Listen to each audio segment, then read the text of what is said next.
Now, joining me to discuss this is leader of Heritage Party, David Curtin, and former Labour MP, Stephen Pound. Thank you very much for coming in this afternoon, gentlemen. Now, in theory, this is good news.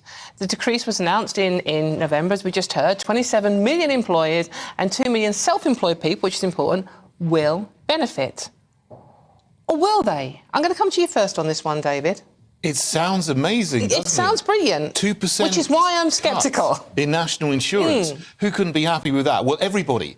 Because, as you say, as your reporters have said already, there is what we call fiscal drag, which means that they haven't increased the thresholds on either income tax and national insurance. So that would now have gone up over the last 2 years if there had been an increase in that in line with inflation. So instead of starting to pay tax at what's 12,500 approximately, you would only start to pay tax at about 15,500 if they'd have gone up with inflation. So people are going to be worse off because they've got this government giving them a little bit with one hand, but they've taken away with the other hand. And also, local councils are going to increase their council tax in most places by 5% too. So that's going to be another £100 or so on your council tax bill.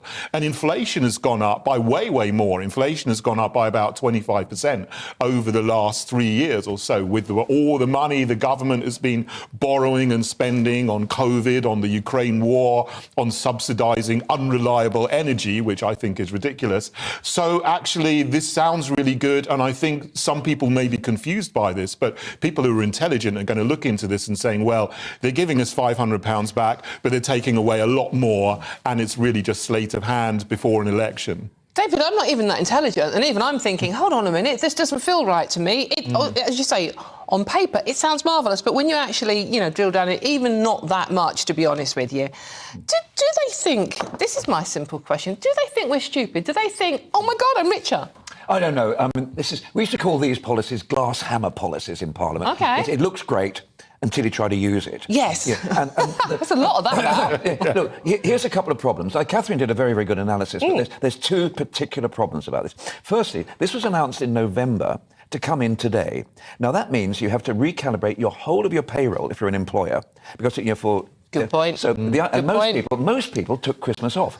So what that means is that this month, people will not have the reduction in their NICs, and it probably not next month, but then they'll have to go back and sort it out again. Now, the government actually recognised this because Class 4 national insurance contributions are the ones paid by the self-employed.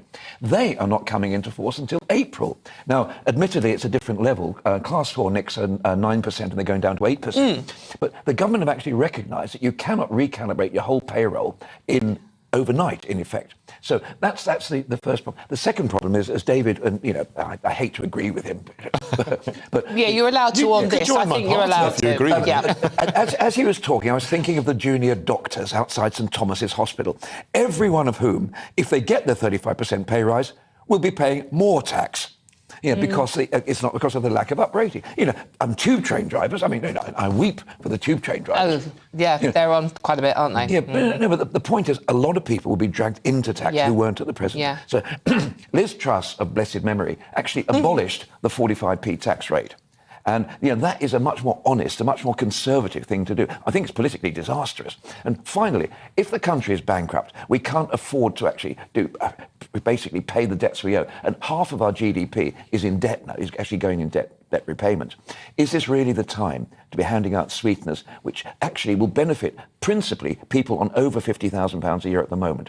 Now, that may be Conservative policy, but I don't think it's a policy for the people of Britain. But it doesn't, it does benefit the better off, but only up to 52,000, isn't it? Because it doesn't really benefit you anymore. That's, darling, not at all, no. But do you think, I think that's a good point, isn't it? The fact that this system is not going to happen overnight. You're not going to notice the pennies on the pounds in your pocket straight away, David. And so do you think this is another reason why the election isn't going to be in the spring and is going to be in the November, so people might think, oh, actually, I am a little bit better off? Yeah, I think they've made such a disaster of everything. I think they're going to hold on to the very end, to the very last moment. I would predict an election in November. I really don't think they're going to go to the polls in May, because this isn't going to make much of a difference to ordinary people, and they will see through it. Like Stephen said, it is going to benefit people who are on higher pay, because what they've done is done the percentage cut rather than an increase in the threshold, which would have helped people on lower pay more. So, maybe they're trying to appeal to their own voters more. I was going to say, it's the people on higher pay that are going to vote Tory in any case. I mean, well, if they still do, I mean, I think a lot of them have abandoned the Tory party. You're looking at the results of the last elections, but, you know, maybe they're trying to win a few of them back. I don't think it's going to do much, but maybe that's what they're thinking. When I was doing the Chesham and Amersham by-election, I found people who were so rich that they could afford to vote Liberal Democrat. Oh, my gosh. Oh, my gosh. So, but what, I mean, do you think Labour, if they do get in, and that's looking entirely possible, isn't it, do you think they would reverse this? I very much doubt it, because it's very, very hard to actually row back on these. The problem we've got is like the problem we've got with, you know, with the green expenditure scheme, which we announced 2 years ago, and we were going to spend billions of pounds actually on green industry. Gone back on that one a bit. Yeah, because of you know, basically Liz Truss crashed the economy. So, you know, the point. Oh, you're blaming the Tories. No, and why not? Look, well, all of them did. The point is, you remember Keynes said that famous thing: "When the facts change, I change my mind. What would you do?"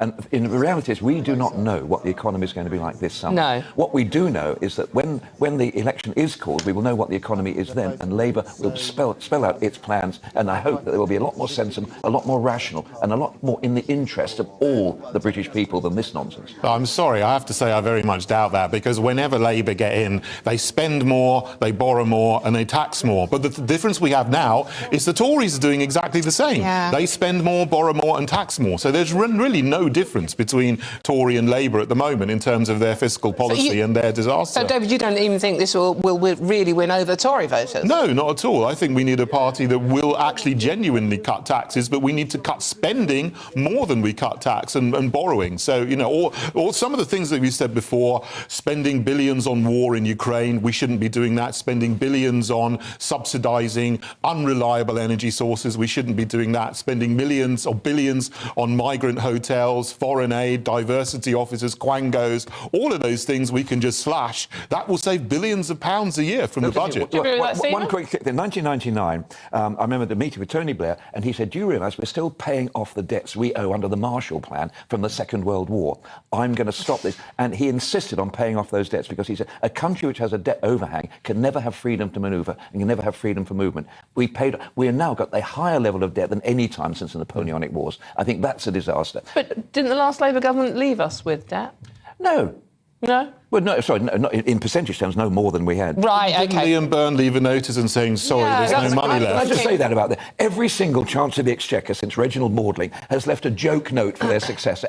Reginald Maudling did it in 1964. He said, "Sorry, old cock, there's no cash left," and left a bottle of champagne for the incoming Labour child. Everyone's just taken it as a joke until David Laws, some snivelling Liberal, takes over under the coalition and immediately says, "Oh, this is something which is not just an accepted joke within the Treasury." I think it wasn't a joke because we just had the financial crash it had been done before the 2010 election since 1964, some of whom most of the people in this country have completely forgotten.